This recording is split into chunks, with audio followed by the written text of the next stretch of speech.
And now for a devotional song. It will be sung this evening by Sanchari. It is dedicated to Lord Sri Krishna.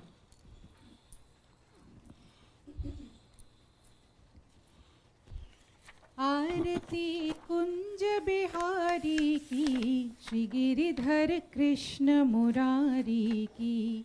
आरती कुंज बिहारी की, श्री गिरिधर कृष्ण मुरारी की। गले में बैजंती माला, बजावे मुरली मधुर बाला। श्रवण में कुंडल झलकाला, नंद के आनंद नंद लाला। गगन सम अंग कांति काली, राधिका चमक रही आली। रतन में ठाड़े बनमाली, भ्रमर सी अलक कस्तूरी तिलक। चंद्र सी झलक ललित छवि श्यामा प्यारी की, श्री गिरिधर कृष्ण मुरारी की। आरती कुंज बिहारी की, श्री गिरिधर कृष्ण मुरारी की। आरती कुंज बिहारी की, श्री गिरिधर कृष्ण मुरारी की। कनक में मोर मुकुट बिल से, देवता दर्शन को तरसे। गगन सो सुमन राशि बरसे, बजे मुरचंग मधुर मृदंग। ग्वालिनी संग अतुल रति गोप कुमारी की, श्री गिरिधर कृष्ण मुरारी की। आरती कुंज बिहारी की, श्री गिरिधर कृष्ण मुरारी की। आरती कुंज बिहारी की, श्री गिरिधर कृष्ण मुरारी की। जहाँ से प्रकट भई गंगा, कलुष कलिहारिणी श्री गंगा।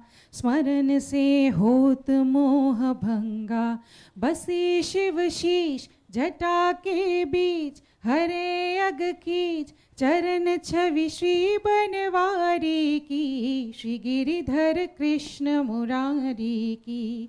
आरती कुंज बिहारी की, श्री गिरिधर कृष्ण मुरारी की।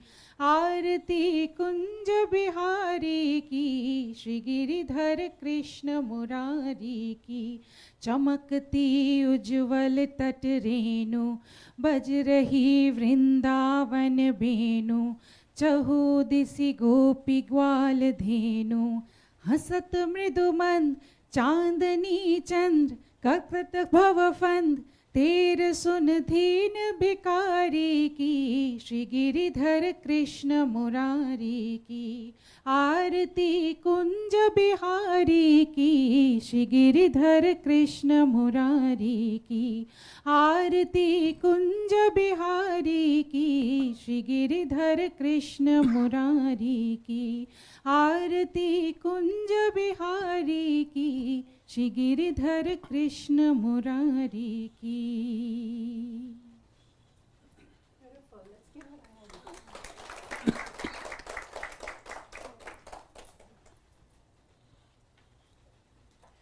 We are recording from the ashram of our revered Guru Pujya Atman Sri Swami Jyotirmayananda in Miami, Florida. Today is September the 30th, 2018, and on this Sunday evening, Swamiji continues with the lecture series on the Srimad Bhagavad Gita. This is series 2018, lecture number 17. And now our revered Guru, Sri Swami Jyotirmayananda. Om Vasudeva Sutam Devam Kansa Chanura Mardanam Devaki Paramanandam Krishnam Vande Jagadgurum. Om. Adorations to Lord Krishna, the preceptor of the universe, destroyer of the forces of darkness, and bestower of immortality. Srimad Bhagavad Gita in chapter 2, known as Sankhya Yoga, Yoga of Knowledge. And we are dealing with characteristics of one who is enlightened. That's the goal of life. And we need to know what are the highlights about the goal of life. You want to go to Himalayas? Call the Google and try to see what are the highlights of the Himalayas. But don't to stay satisfied with the Google.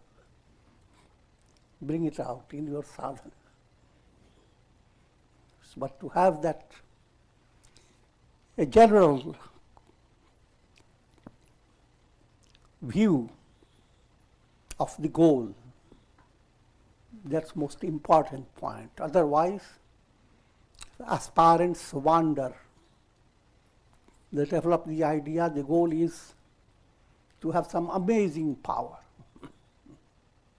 Someone says, yes, if you are enlightened, you will know what's cooking in the neighbor's house without going there.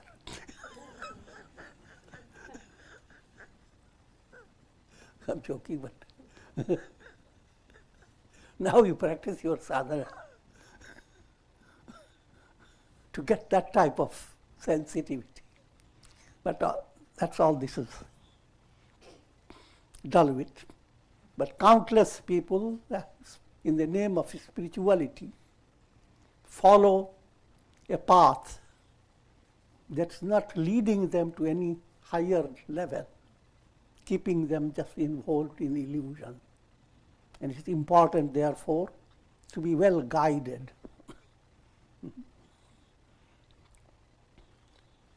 Keeping that in view, here is verse number 62 and verse number 63.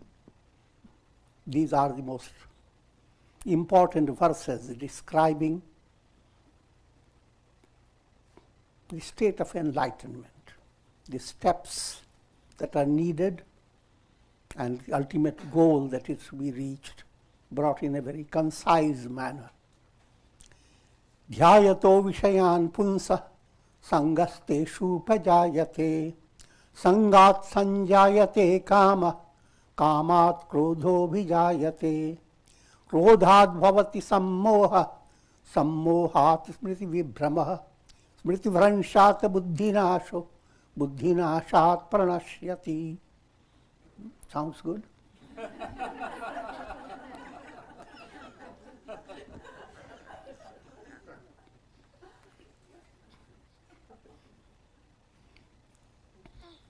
By constantly dwelling upon objects, dhyayato vishayan punsa.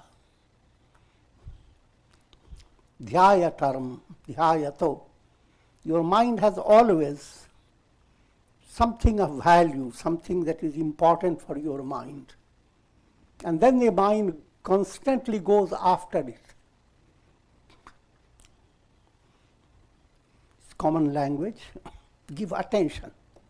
You give attention, that's called dhyayato. You give attention to certain things of your desire. And you don't move away from that attention. You go on giving it. Now, if any object or any project receives your constant attention without interruption, even for a short duration, now that project or that object becomes a part of you, like something you are holding a stick and you are depending upon it. You don't want anybody to take it away. The sangha becomes an extension of your personality.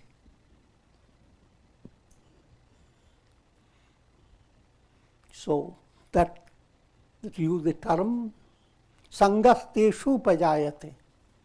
You become deeply involved, deeply attached to that object.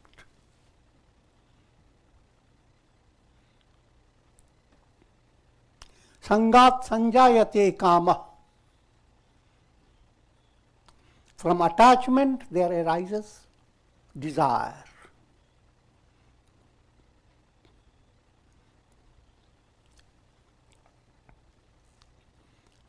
When the mind has developed a concept that there lies my happiness, and that concept has become very firm. Now therefore, how do you deal with the mind?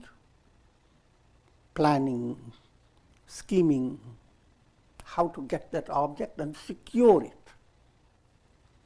Otherwise you are looking at the object from a distance. There are three stages of coming to the object.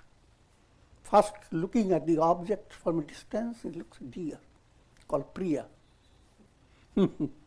Now you come a little closer, you smell it, called Moda. Finally you get it. If it's edible, put it into your mouth and suck it. That is called Prabodha.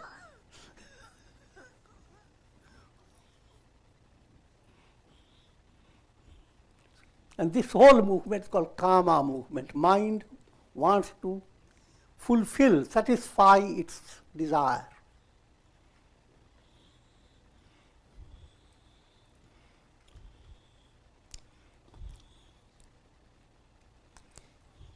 But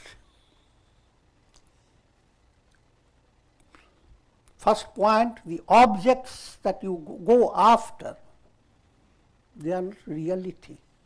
So that point you need to understand. And therefore, getting attached to wrong concepts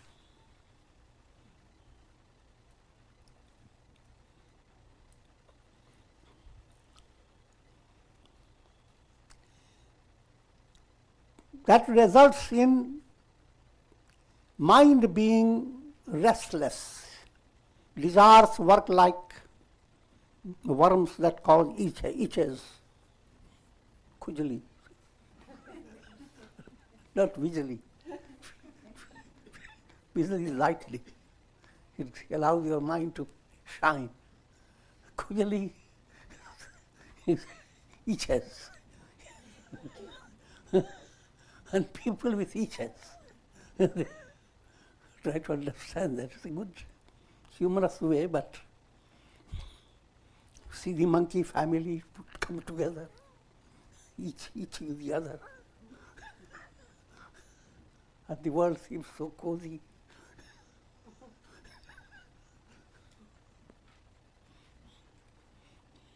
That's the type of relationship develops if one does not have spiritual depth in one's personality.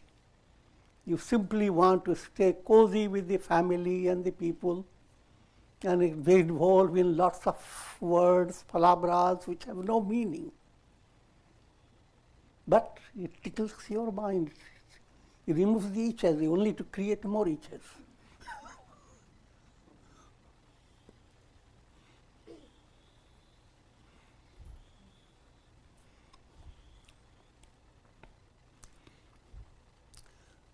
Kamat krodho bhijayate. From desire, there is born anger. Here anger term is not literally anger. It implies, another word, kshobh, agitation in your mind. When you feel that your desire is being fulfilled, you don't become relaxed. You become more excited, because this is not a healthy fulfillment. And when you see that your desire is frustrated, of course, your mind becomes exceedingly under stress. Both ways.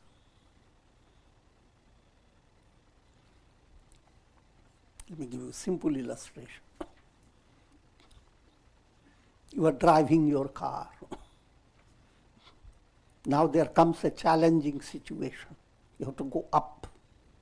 The path is moving towards a height. Now as you move up, every moment you have to be careful. Now, come to a height. Now you have to go down. You sleep. Now you don't have to handle the car. Car handles itself. But the risk is more when the car is not handling itself. So when happy situation comes, the car of your personality is flowing down without effort. But don't become deluded. That's as much risky as the other one, or even more risky. Therefore, care has to be needed in both stages. If you don't have that care, now you end up with agitated mind. You are not settled when the car is moving up. And you are not settled when the car is going down without your effort. Both ways you are not settled. All that you are is agitated. When you are agitated, what happens? The intellect that settles things, the intellect works like a light. But you are do not have a proper understanding of situation. Understanding is like light. When light is there, you have a proper evaluation. Where am I? What should I do? That type of understanding moves away. And that's called sammoha. Krodhat bhavati sammoha. Agitated mind deprives you of the guidance that you receive from your state of understanding, from your deeper level of reasoning, not ordinary intellectual reasoning, but a profound way of acting to a situation. Sammohat smriti vibhrama. Now once your mind is trapped by this type of illusion, even the practical details you can't handle correctly. Once you get into that turmoil, you lose. You don't know where your iPhone is. Worse is still, you don't know where the key is for your car. And this is hanging by your own neck.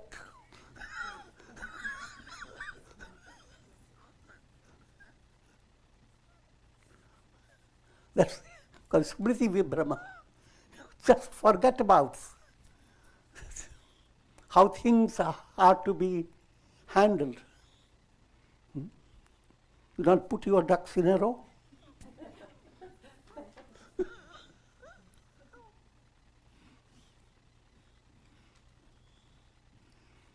Sabbohat smriti. When that state comes, smriti valanshat buddhi nasho. Now your buddhi, sanamati, your understanding has no value. It is there. A wise man is there to guide you, giving just an illustration. And the whole family has certain type of a problem.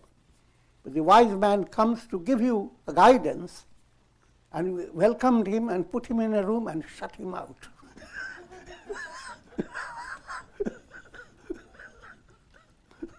We don't want to listen to his advice. Same situation happens. You are not tapping your own intelligence. You begin to live a life of constantly asking others, look, I'm in trouble. What should I do?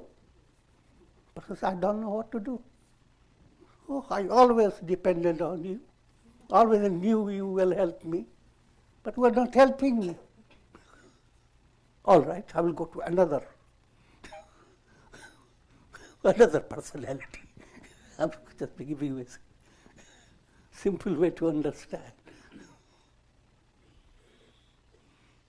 That's called buddhi nash. Buddhi is with you. And even if you need help from others, only with the intention of allowing your own insight to make you free. Your own understanding must come to your aid. If all the aid you receive doesn't make you self-dependent it doesn't make you interested in discovering your inner freedom, then all the help you are needing is a source of misery.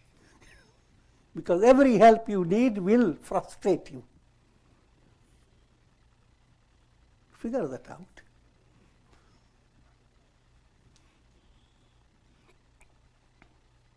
Buddhinashat pranashyati.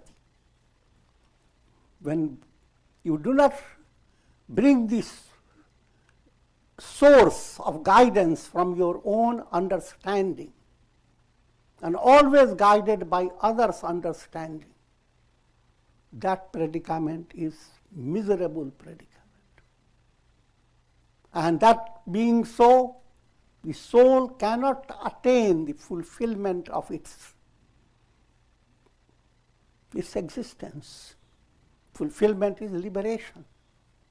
The soul to shine to that level, to realize I am that. That profound experience, I am that. Profound experience where all your desires are fulfilled. Param tripti, supreme contentment. That's what your soul is constantly after. That you don't attain. So do not stay in a kindergarten level of always depending upon the world, always finding fault with others, and also praising others, how much they have helped you. I'm talking, not understand the context. You praise everybody, that's perfectly, it's a wonderful virtue. But praise a person only when the person has given you the needed amount that you want.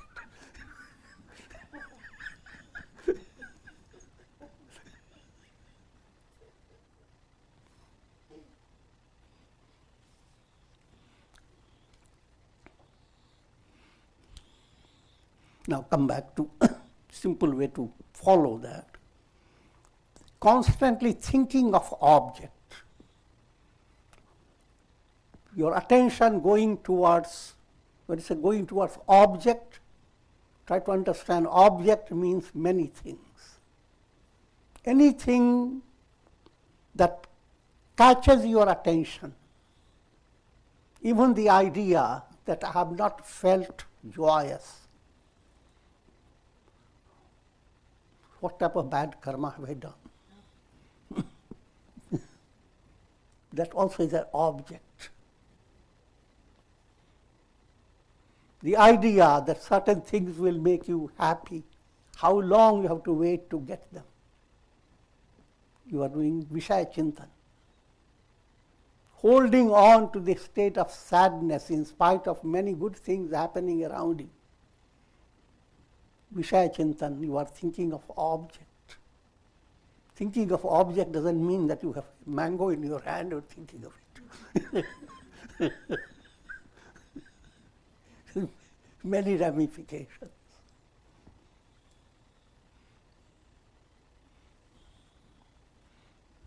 And so if the attention goes on in any direction, repeatedly, because each time attention moves, your intellect catches your ear, doesn't go there.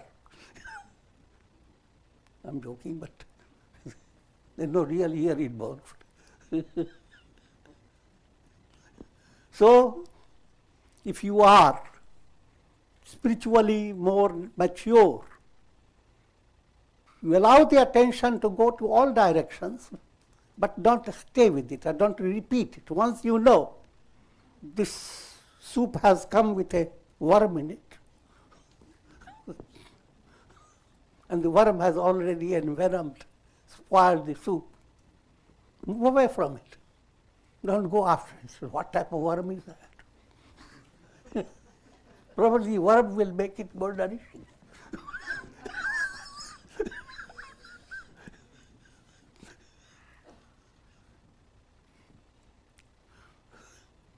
And you go on holding it and being hungry, then ultimately you are going to sip it. I'm joking, but that's the way you can make things understood easily. Otherwise, go through lots of palavras.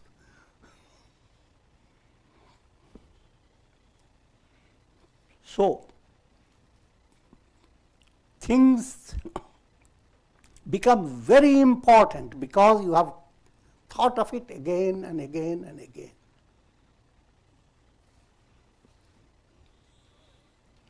I give also simpler illustration.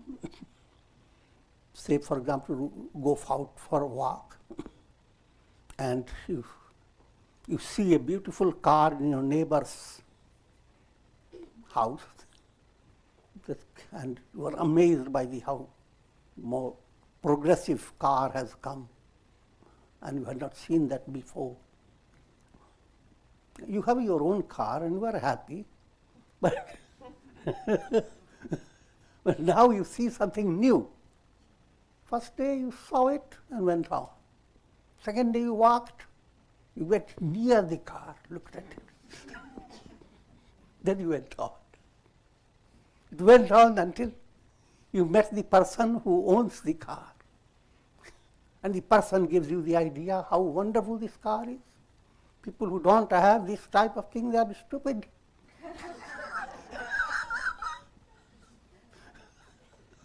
Now you develop the idea, unless I have this type of car, unless I own it, I cannot be happy.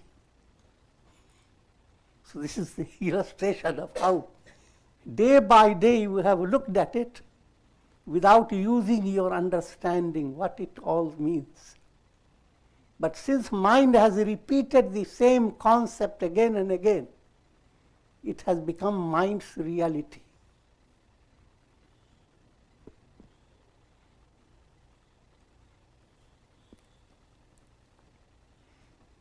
So, repetition of your mental attention creates a great, fascinating attachment. And attachment fills your mind with desires. Because in order to catch something doesn't exist, you need 1,000 arms. Because it's so slippery. It doesn't have reality. So all that you end up is mental distraction.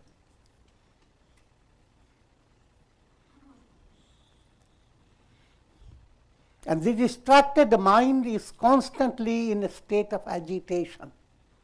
You don't know where the rest is. That's what the masses don't know exactly what real peace means.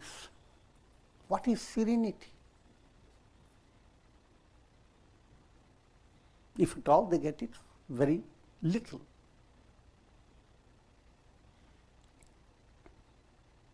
And if that state continues in your mind, your intellect remains inactive. Just like when disease enters your body becomes inactive. Disease like cancer or something like that. The mind becomes inactive.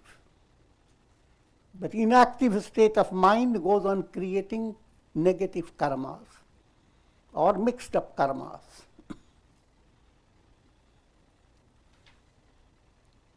And that's called delusion. From anger there arises delusion. Delusion, loss of memory.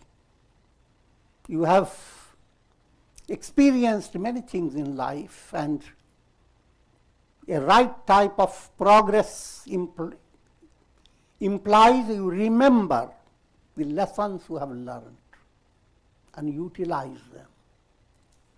But when that memory process becomes defective, even though day before yesterday you solved the problem and you knew exactly how it is to be done, now today you lost it. You don't know how did you accomplish it.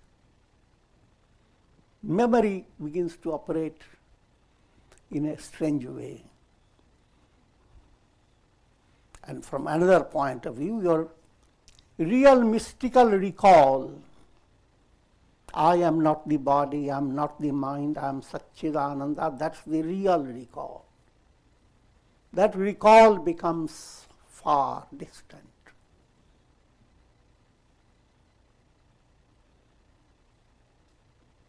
And if that is so, you are heading towards destruction. Destruction doesn't mean you are going to be crushed or anything. Destruction may even mean that you are going to be more prosperous than you are. But you will not have any real idea of what is it all about. End up with a fallen intellect, fallen ego, inflated ego. And the more you see your ego ballooning up, the more happy you are. You don't realize the big disease. So destruction term has to be understood. It may look like wonderful life. So many terrorists and so many dull-witted people and bully type of people. They have their own definition of happiness and prosperity, which is a curse for the world and of course for themselves. That's called pranashyati. You are leading yourself to destruction.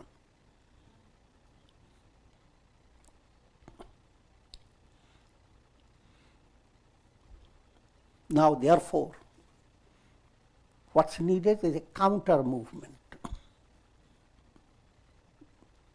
And I will present to you my own composition on that. Dhyayato Bhagavan Punsa instead of Vishayan Punsa. Meditating on objects. No, Bhagavan. If your attention goes again and again on God, Sangasteshu Pajayate. Now your attachment grows with God. But this attachment is called anurag. It is more profound. The more you are attached to a path that is leading to light, every movement is fulfilling.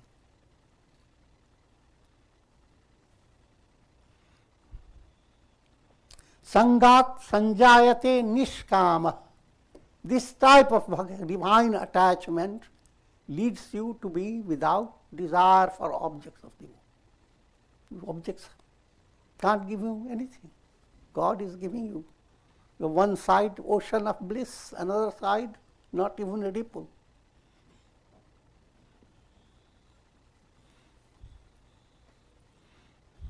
Nishkamat akrodho vijayate. If you have nishkama state, your mind will not be agitated. You will enjoy serenity. Lake will be quiet. All your mind is like a lake, constantly reflecting things that are agitating, reflecting the branch of a tree full of lizards and some fighting animals or other birds, and you are seeing the lake. And all that you experience, the lake is agitated. But lake is not agitated, these are reflections. Let these reflections move away, Vishaya Chintan. Your mind is not giving attention to objects of the world that are constantly fleeting. Your mind is moved away from that attention, giving attention to God.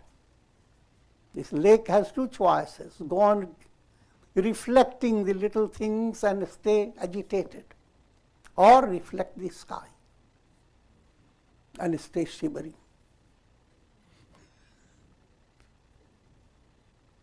When you reflect the sky and stay shimmering, that's called prasad, manaha prasadam.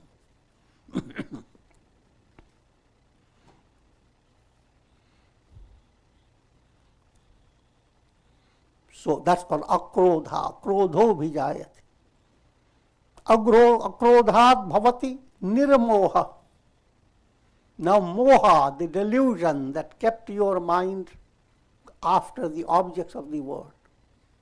That delusion moves away. Nirmohat Atma Jagriti. The moha moves away. There is awakening of your soul. Soul comes to realize, who am I?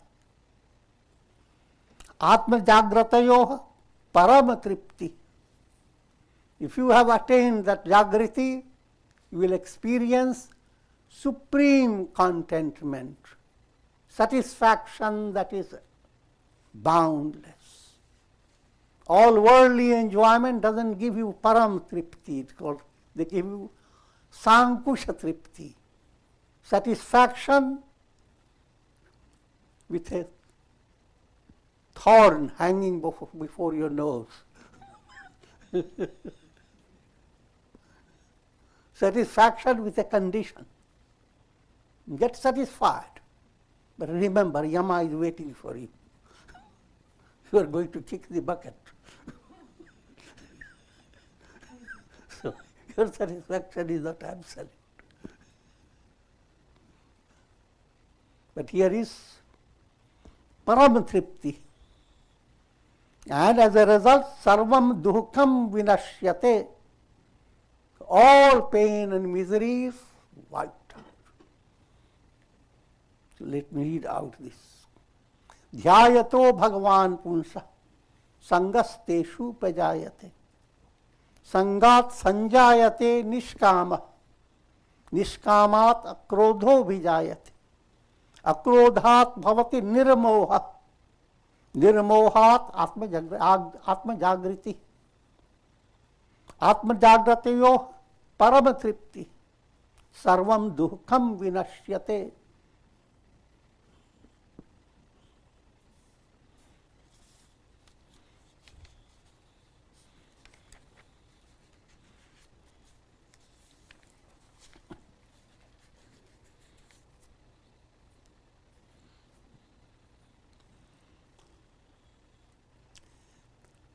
Sixty-fourth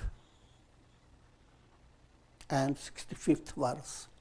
Ragadvesha vyuktaistu vishayan indriyaishcharan atmavashyir vidheyatma prasadam adhigacchati prasade sarva duhkanam hanirasyopajayate prasanna chetaso hyashu buddhi paryavatishtate.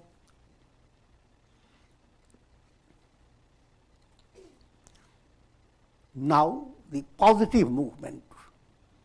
First we described how mind attending on object creates a whole downfall step by step. Now, a positive movement. But the self-controlled sage, first point, control of senses, practice of Dhamma. But that point we have also discussed before. It's control guided by your reason. So controlling the senses do not mean you stop the senses bluntly. But allowing the senses to perform their function in a healthy way, to allow the soul to attain the purpose of life. If you simply stop the senses, simply stop talking, and get into a problem of being taught how to speak. I'm joking.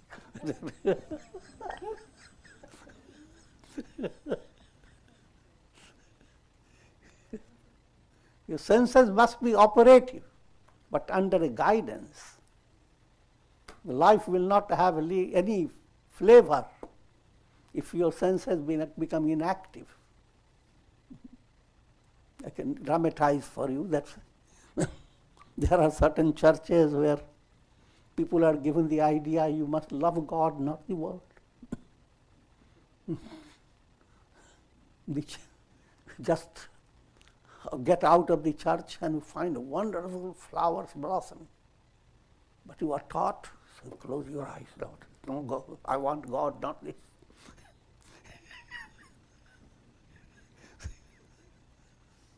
The senses are tempting me.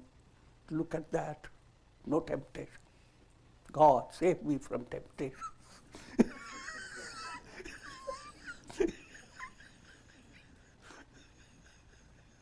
This is not the real meaning of controlling the senses. Look at them. Lord Jesus looked at them. He said, consider the lilies. How do they bloom? Even the Solomon was not arrayed like any one of these. See the glory of God. But turn away from your Vishaya Chintan. This rose is going to make me a good salad. I'm joking.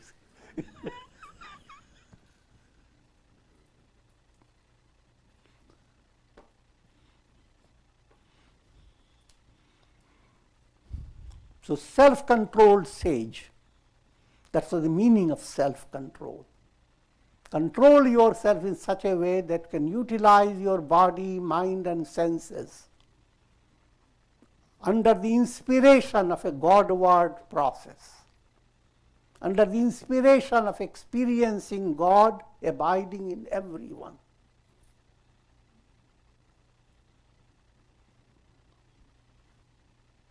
And you can become extremely dynamic and yet absolutely relaxed.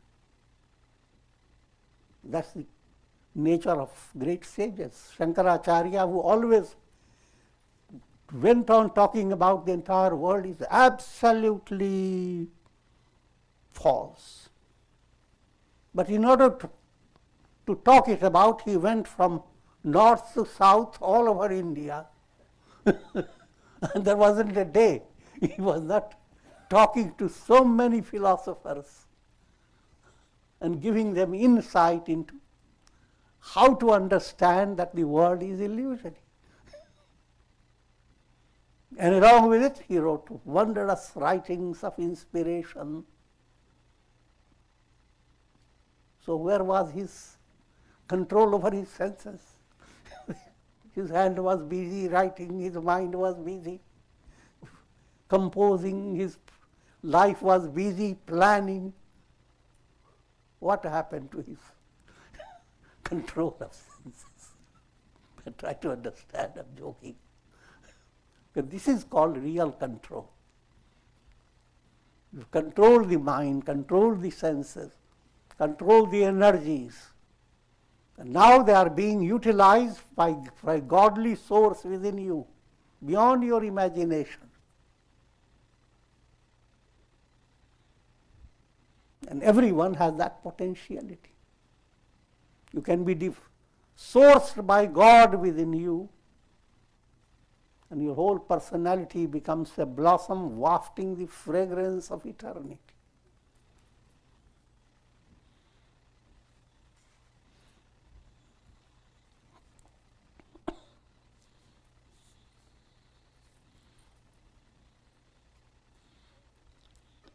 Though moving among sense objects, that's what it is. Self-controlled sage, though moving among the sense objects, staying, moving along, you are doing all your job, all your activities of serving humanity, sarvabhut hite rata, you are busy helping others.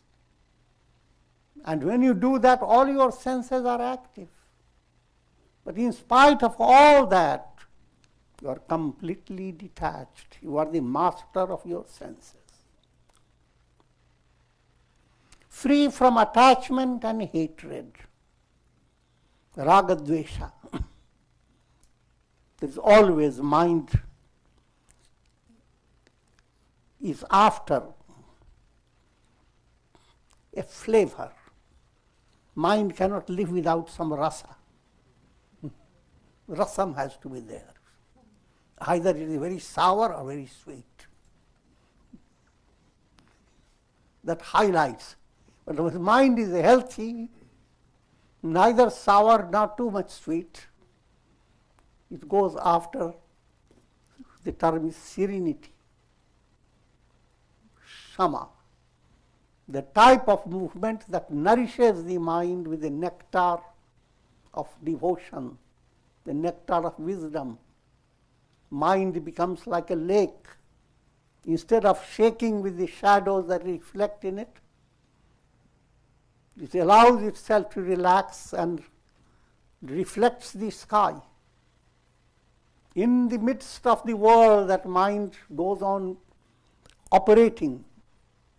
Allow room for a Godward vision, that behind all this, whose glory is operating through your mind? That Akasha of God enters your mind. And when you enjoy that rasa, that is called Shama, serenity, is Shanti Ras.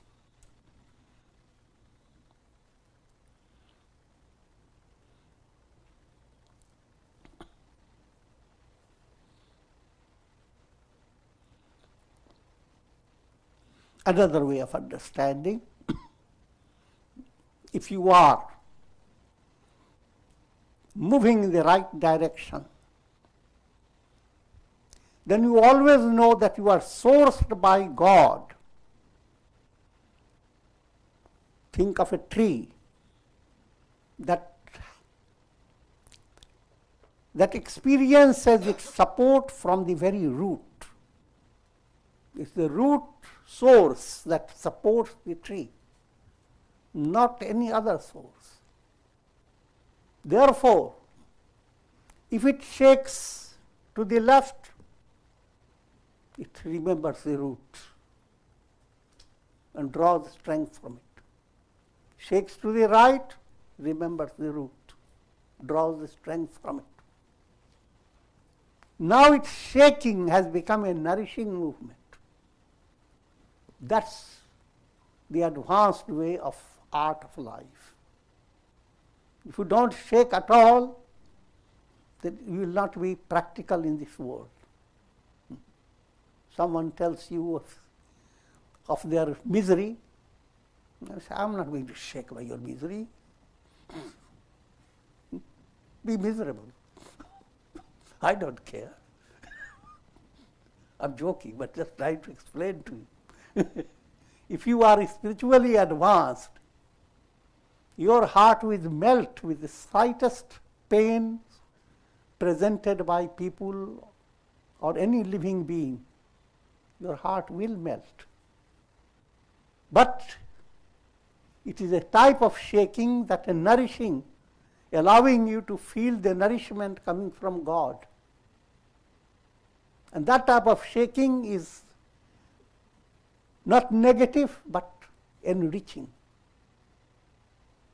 One whose heart melts, one who develops the desire, the kind of eagerness to help others to be free of their pain, enjoys seeing people moving in a right direction, to have the possibility of a happiness, peace. And if he sees that, he lives in a world of festivity. The festive world, Vijayadashmi. And that type of life is being promoted by the spiritual study.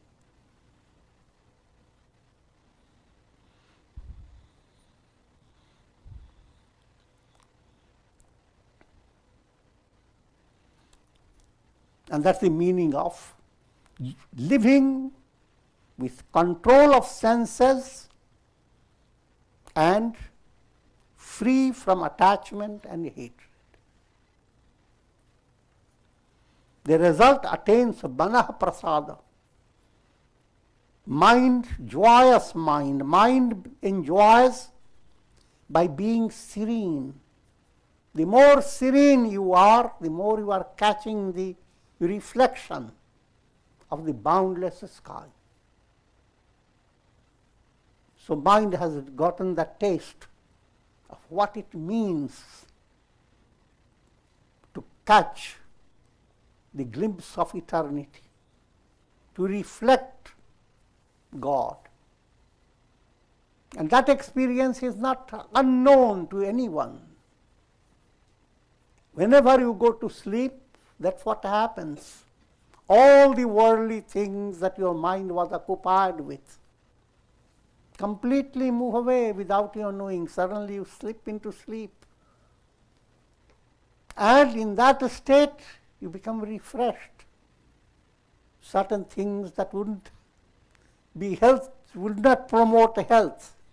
A type of health promoted by your sleep is unique.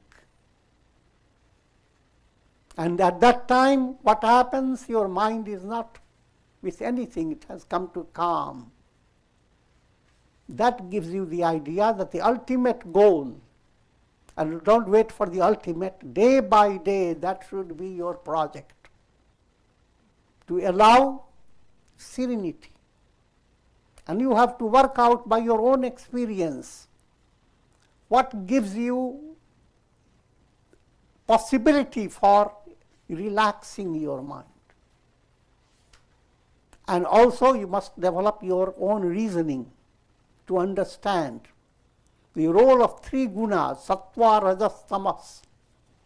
If your mind is a dull-wit mind, then your solution is to mix with dull-wit people.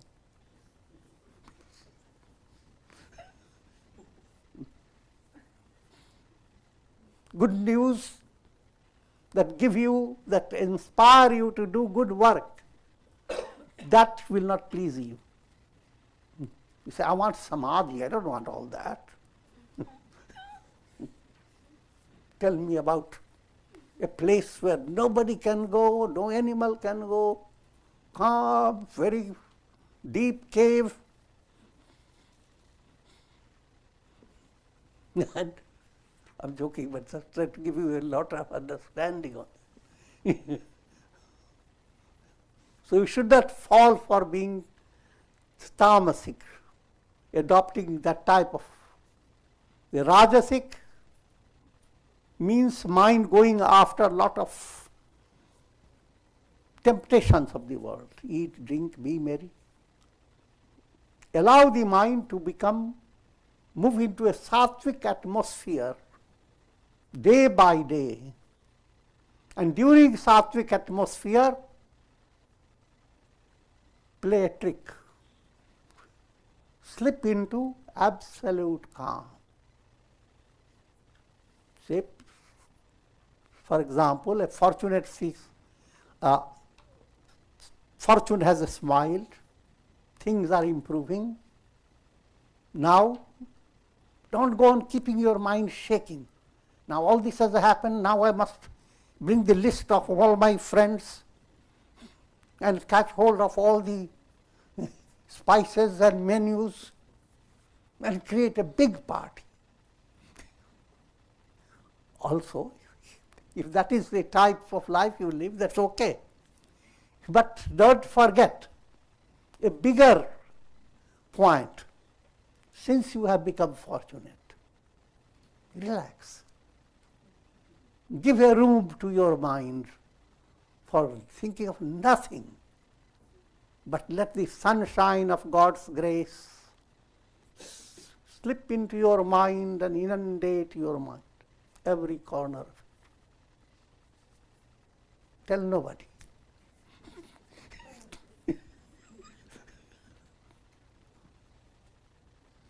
And highlight that behind all your external jubilations. If you don't, then you are moving into the dull-wit state. If you are depriving your mind of the enjoyment, the profound experience of serenity,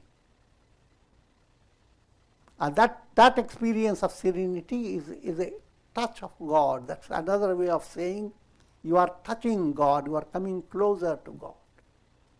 Because God is absolute Shanti.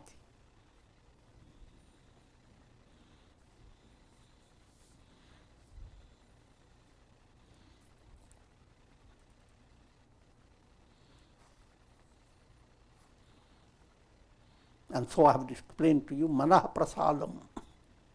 And that's why prasad term has become very important. See, all over India. Ultimately, people go there, and prasad must come in the end. If prasad is not given, then satsangs and all types of worships, they do not have good ending.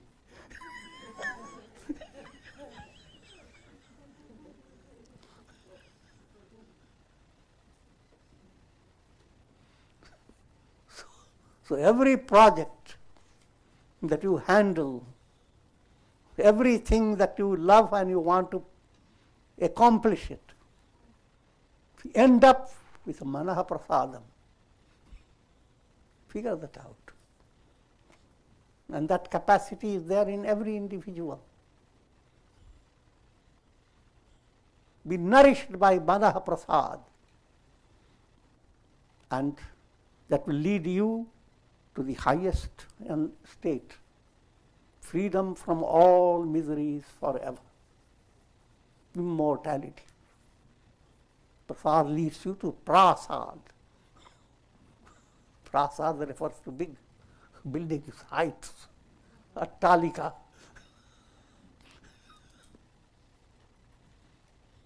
With this I will conclude. I'm not rushing, just only two verses.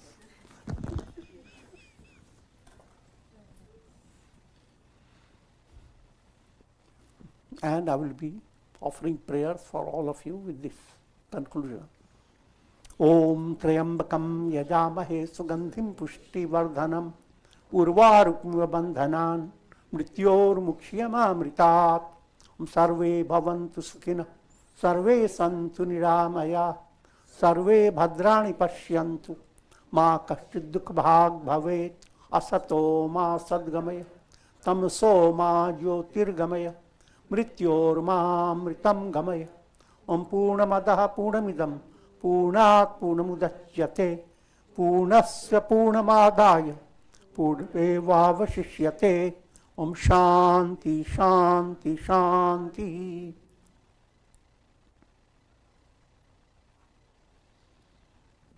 Om Hari Om.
give to get what you've always wanted?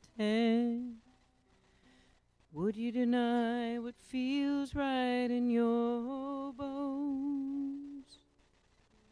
You may not understand. It's not quite what you'd planned, but deep inside you know you're coming home to the field of all possibilities, in the seed of life before it's born, the end of all fear, where pure light is clear and true love needs no form.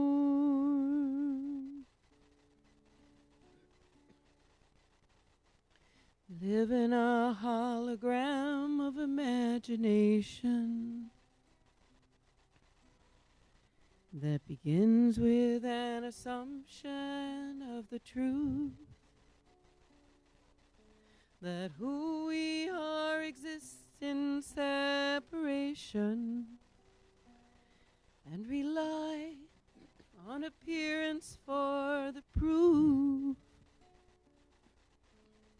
Who or what does all of this appear in? What does not simply come and go? Turn to look at what it all begins in, to what needs no thought to know. Let go of desires born of ignorance. Stop the endless searching for what's here. What needs no promotion or defense, that sees itself when you look in the mirror. The field of all possibilities, the seed of life before it's born, the end of all fear, where pure light is clear and true love needs no form.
It's during the deep stage of sleep, during REM sleep, when the body's core body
was their doing, right? There was this pride that came about from their victory.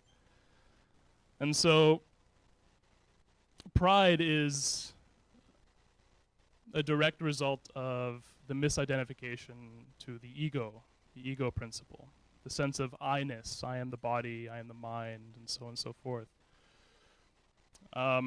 This so-called identity crisis is the cause of all mental agitation, and Swamiji very eloquently elaborated on this. Dhyayato Vishayam Punsa, the cascading sequence of events, if one develops an attachment to objects of the world. There's a certain relationship between the ego and the human personality that's illustrated in a particular story, a Sufi story that Swamiji likes to tell. And it's the story about the camel who breaks free from these certain travelers that were traveling the desert. And this camel breaks free, but the rope around its nose was still intact, the knot around its nose. So he was dragging this rope around, and it walks around, and it goes to this forest, and he hears some rustling in the bushes, and he looks back and he sees this rat. And this rat rushes up and grabs a hold of the rope and starts leading this camel. And this camel was kind of amused and says, okay, I'll just follow this rat around. And the rat, was very, he puffed out his chest and said, wow, look at me. I'm leading this giant camel around this forest. And so the camel and the rat go about their way, and the camel is following this rat, and the rat suddenly comes to this small pond. And the rat, stops and looks back at the camel, and the camel says, go on, lead me on. What are you stopping for? And the rat says, this pond may be, like a small little puddle for you, but it's a gigantic ocean for me. How am I going to cross this gigantic ocean without your help? And so the camel says, okay, jump on my back, right? And the rat goes under the back of the camel, and the camel crosses the pond. And once upon crossing, the rat jumps down again and starts leading the camel again, right? Proudly, look at what I've done. So this is the relationship between the ego and the human personality. The rat is the ego, and the personality, the mind, the intellect, the senses, they're all collectively represented by the camel. And the ego takes credit, but it's on a state of constant flux, constant change. At one moment the ego may be very greatly inflated. Look at what I've done. Look at this accomplishment. This great sense of pride comes about. But then in another instant, the ego is completely humbled. How am I supposed to overcome this obstacle? So, with this understanding that the ego is in a constant change of flux, we can realize with just pure reason that this ego sense is not our true identity. All right? The very act of observing the ego inflate and deflate is a testament to the fact that we are not this ego principle. It is through Brahman, it is through that pure consciousness, it is through God, if you will, that all things are manifest, that all obstacles are overcome. And this is what is brought about by the process of karma yoga, this realization, this purifying of the heart-mind complex through selfless action, not worrying about the result of your action, just being in the moment, observing your mind, and doing the action at hand with 110% of your self-effort, with the understanding that God, that Brahman, is behind everything. And all credit goes to that pure awareness, that God behind everything. So this lays the foundation for this story presented in Kena Upanishad, and the next time we'll delve into the story, and it's a beautiful story, and it has a very high and profound mystical meaning.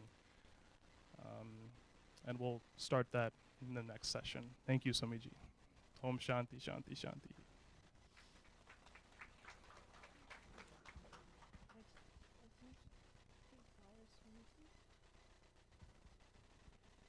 Okay, we open the floor to questions and answers. If there are any, please raise your hand. And where is Kanishka? We'll pass the mic. Please be sure to speak into it loud and clear when you ask the question.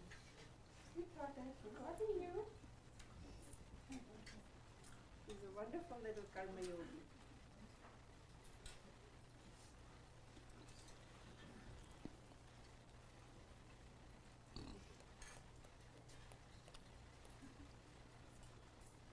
There's a question? No question? There's a question.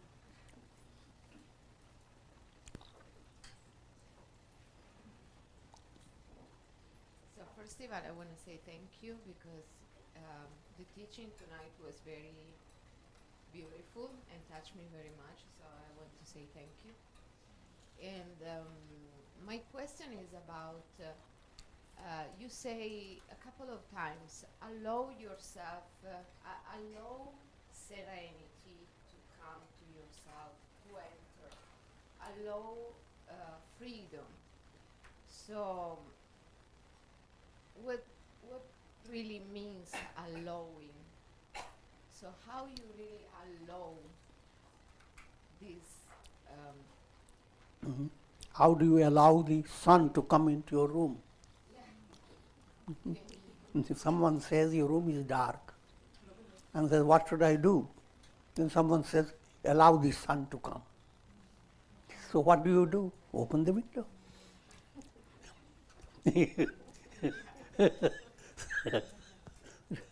The meaning behind it, if you continue doing your duties, you are not clouding your mind, uncloud your mind.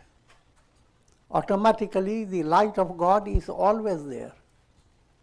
Allow simply means that you are not creating God and putting him with, putting cloth on the God and hat on him, etc. You are not arranging God. He is well arranged. He is perfect. How will you allow him? Remove that which obstructs. Same simile. How do you allow the sun? Open the window. Implying allow the mind to develop peace. Instead of being involved with giving all your attention to so many stressful situations. What will happen to politics? What will happen to the world? What will happen to my family?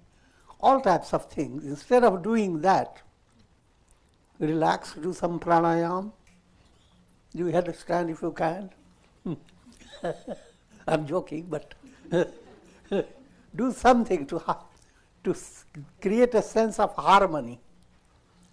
Once you allow your mind to be calm, automatically a higher knowledge flashes into it. Even in day-to-day life, you are too agitated. You can't handle the work. Allow your agitation to calm down, and suddenly things become clear. That's what we mean by allow. If you don't like the word allow, use another word. Let him come in.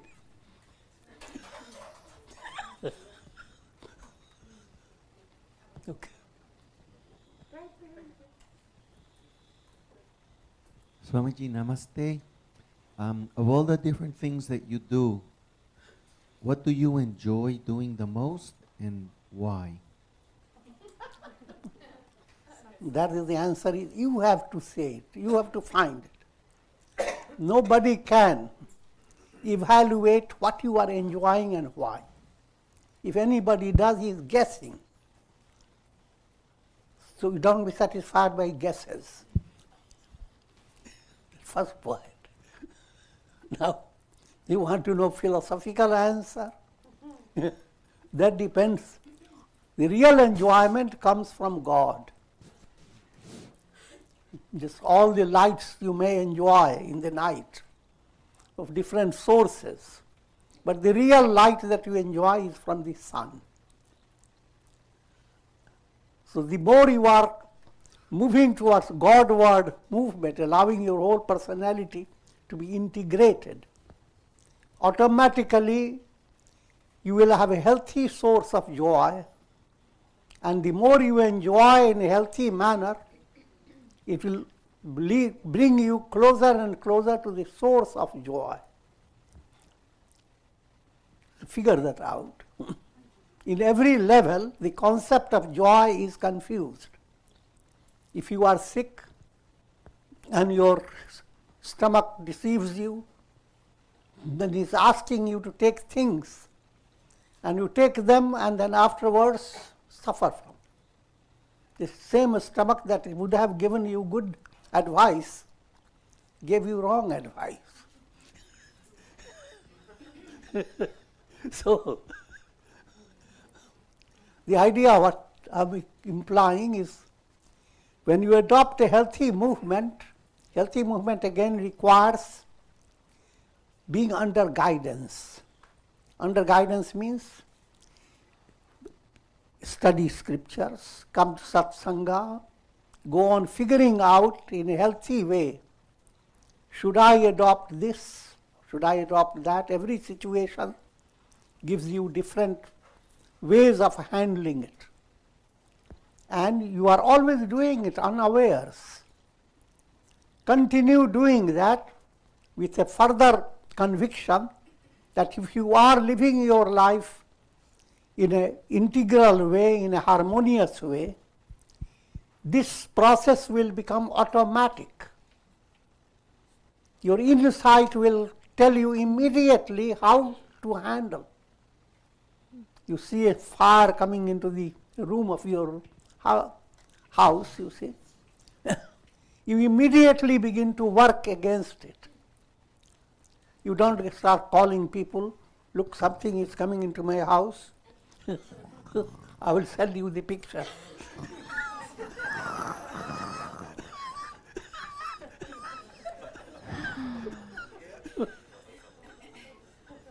I'm joking. Try to understand. That's what happens with people. So in other words, God within you guides you, but not in one movement. The more you become harmonized, the more integrated, the more you follow what you have learned. A deeper sense of conviction develops within yourself. And that conviction shows you are on the right path. So, being right is not one-step movement.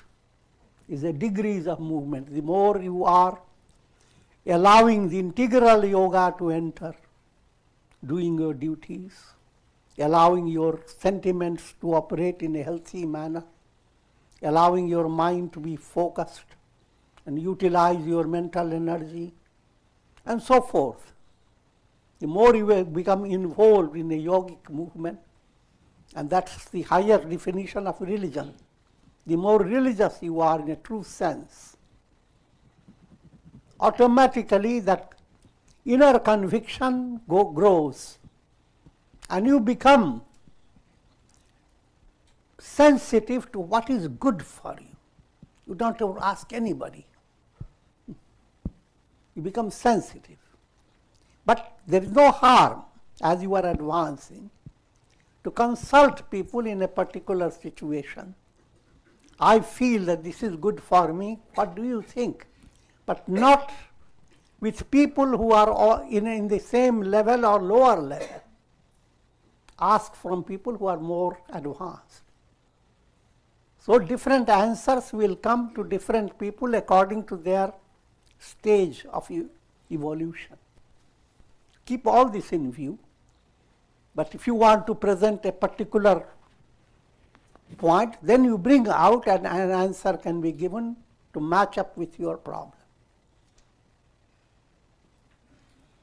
Okay?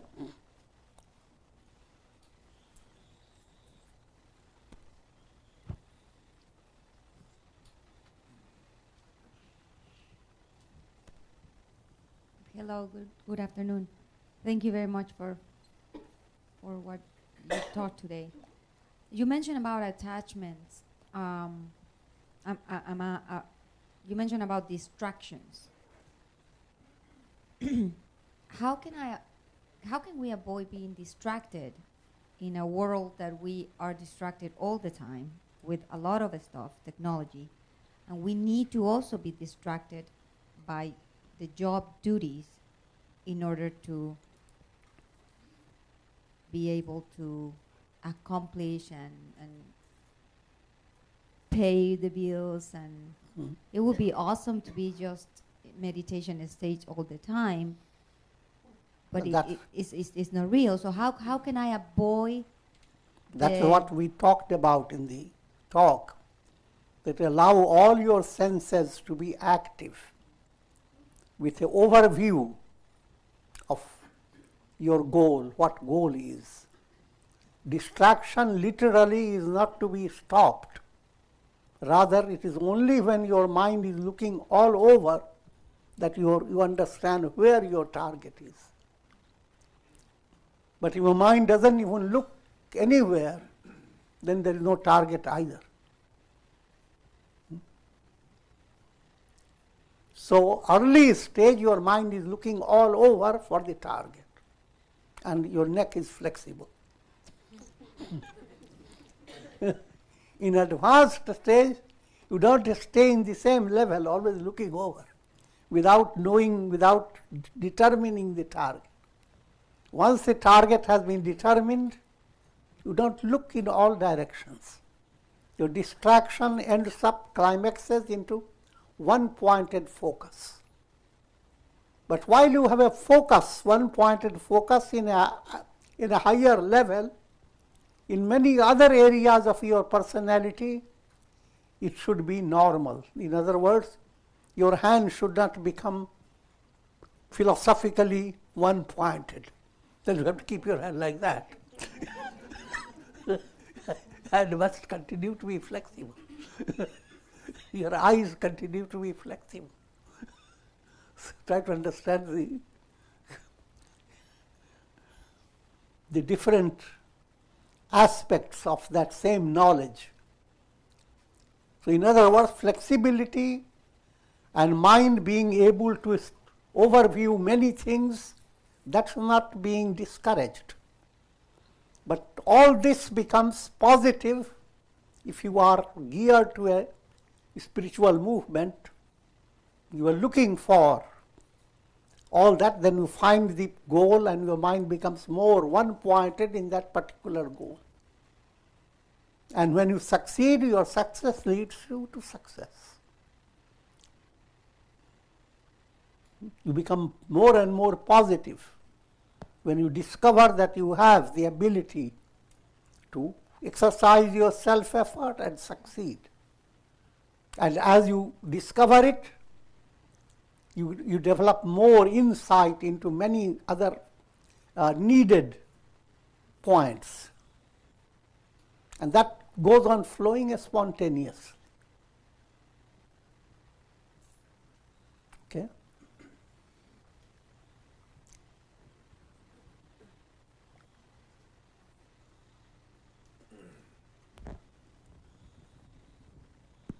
Good afternoon, or good evening, better say.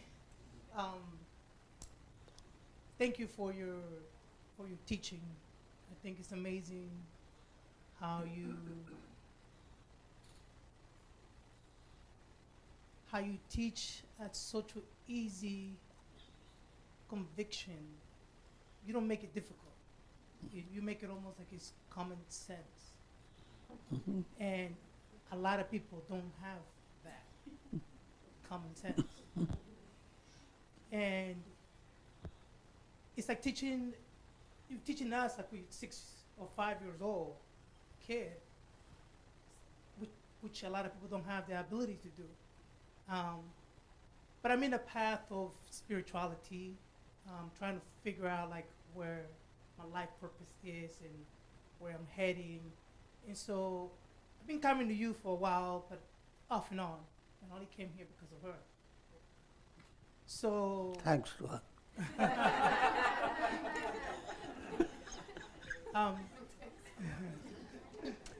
I'm pretty really open to receive the information, but I still yet sometimes have a little bit of doubt about the true meaning of spirituality. Thank God.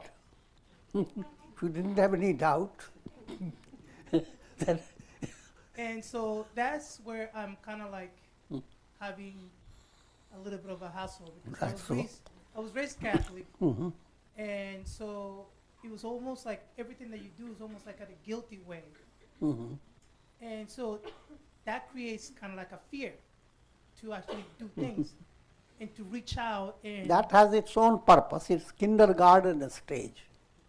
But kindergarten stage of learning, you grow out of it. Mhm. And so advanced understanding makes you more increasingly free of fear and free of narrow-minded concepts. And the process goes on progressive. You cannot be completely free until you are at the highest level. So, when doubts arise in the mind, say, thank God. Your mind is looking for a solution. It's not to be condemned. Oh, you have been studying such a night, still you have doubt. It's not a simple point. Continue to have doubt, continue to have clearance of the doubt. Day by day you gain more and more insight. The doubting itself is nothing wrong about it, rather it is a healthy movement. The Indian scriptures give you a type of statement that if even God himself comes and tells you something to do, and it doesn't match up with your reason, you don't have to follow him.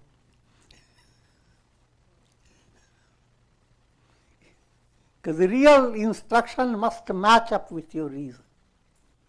Anything that you follow which has not agreed with your reason, you really can't really follow it.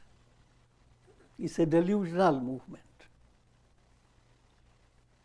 So therefore, even the greatest teacher, even God himself is teaching, be free to look into his eyes and say, you are saying it, but I don't believe it. That's what Arjuna did in the Gita.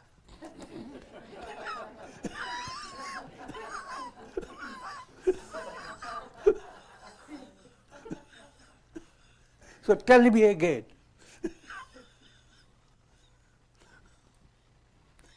And the teacher is more inspired and puts the same thing with a little different way until it agrees with your mind. That is the joy of teaching and being a teacher. You go into a school where students don't ask anything. I agree with you, oh teacher.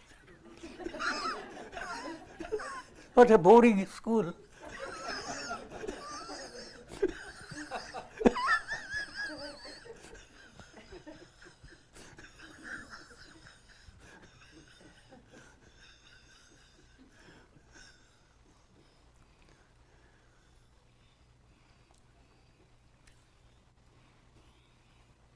So that's a profound level of education. That type of freedom in Vedic scriptures, Vedic religion allows. Not only allows, it recommends. If you don't have that freedom, you are not really following the path.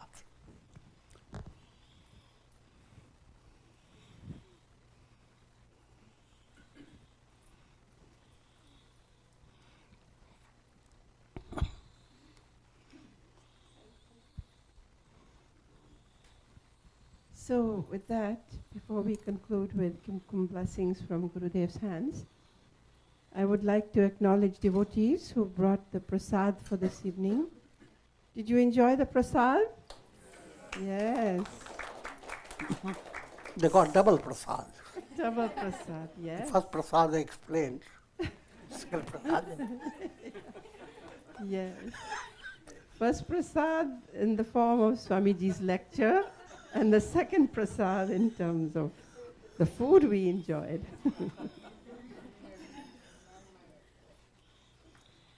So can you guess who is instrumental in bring the most credit goes to? Rajneesh, yes.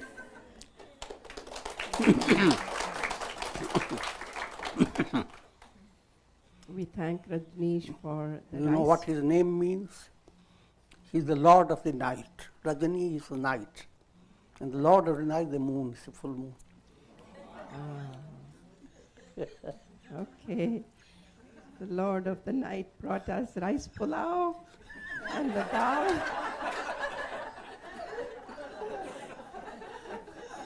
Yes. And the dal as well as the mango yogurt.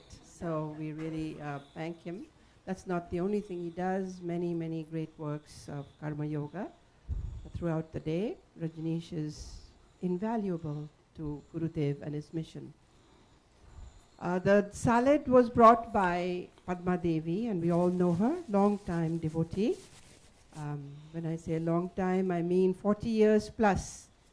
And it's very rare not to see her in the satsang hall. We all know Padma Devi, right? Yes. The dessert that you enjoyed today was brought by Vasudeva, again, another long-time devotee. I think one of the first devotees of Swamiji, Vasudeva, a quintessential karma yogi, I call him.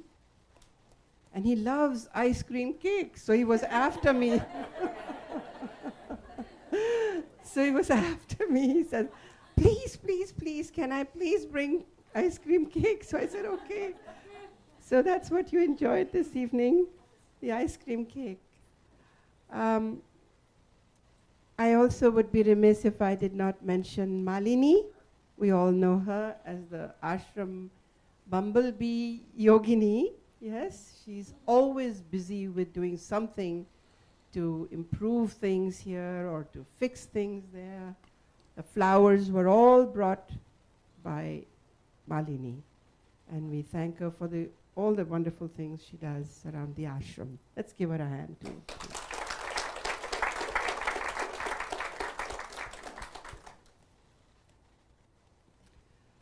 So, before we conclude, I would like to remind all devotees once again that tomorrow evening, usually we have no satsang, but tomorrow join us in welcoming Raj Mohan Gandhi. He's the grandson of Mahatma Gandhi. He wishes to visit with Gurudev, and we will hold a special satsang here in the satsang hall starting 4 p.m., 4 to 5:30 p.m. Of course, Swamiji will give us his talk, highlighting many things to do with Mahatma Gandhi, who was,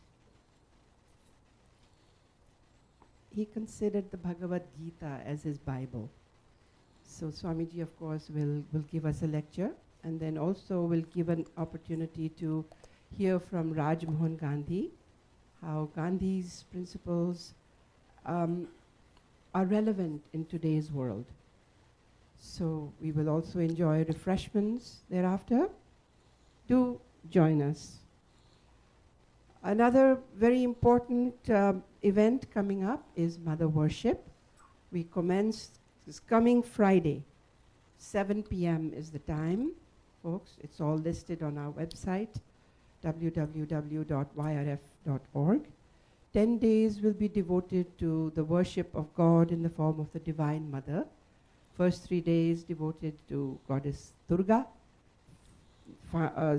following 3 days to Goddess Lakshmi, and the final 3 days to Goddess Saraswati, culminating in victory of the soul. Swamiji will guide us through this amazing Durga Saptashati. What's amazing is how Swamiji interprets this beautiful Puranic scripture. How progressively he guides the soul to its spiritual victory. So folks, it's something, if you haven't experienced it, it's an experience. So commit to the 10 days if you can, and you will be enriched by this wonderful series, Mother Worship. We commence Friday, October the 5th at 7 p.m. each day. So in view of that, all our regular program is cancelled, including the Sunday dinner. But we offer wonderful prasad every day of those 10 days. It's a surprise for all, but we are always delighted to offer this special prasad for the 10 days of Mother Worship. So folks, if you are planning to attend, I would like for you to please give your names to Radhika. Radhika, raise your hand, please. We all know her. She minds our reception. Give your names to her so that we have a count of how many people will attend, so that we can plan accordingly how much prasad we need to make. I would like all of you to come and enjoy this wonderful series if you can. And with that, I request Gurudev to conclude with prayers, Prayers which have been Swamiji already concluded. did. Yes? Kum Okay. So we will request Parvati to lead us in Kirtan. Join in if you can.